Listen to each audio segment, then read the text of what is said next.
পাখি আয় না রে কই গেলা পাখি আমার কই গেলা পাখি স্বপ্নের মাঝে উড়াল দিয়া তোরে কেন ডাকি রাত জাগা পাখি আমার রাত জাগা পাখি জেগে জেগে আমি কেন তোর কথা ভাবি বাড়িতে আব্বার বাড়ি মাঝখানেতে নদী নৌকার মধ্যে বসে আছি আমরা দুটি পরি উকি চুরি মারে আব্বা দীক্ষা ফেলাইছি আম্মা জানলে নিয়া যাবো খুবই তাড়াতাড়ি ওদের বাড়ি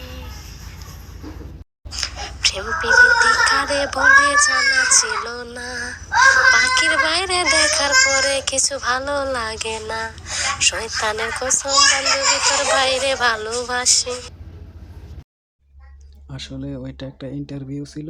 ইন্টারভিউ নেওয়ার একটাই কারণ, আরও 24 বছর পর আমার বিয়ে হবে।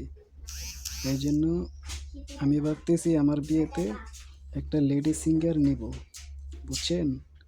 এই জন্য ওরা 3 জনের ইন্টারভিউ নিলাম। ইন্টারভিউতে ফার্স্ট হয়েছে মিস তিশা, ওকেই আমার বিয়েতে আনবো। এটাই ছিল মূল ভিডিও। ধন্যবাদ।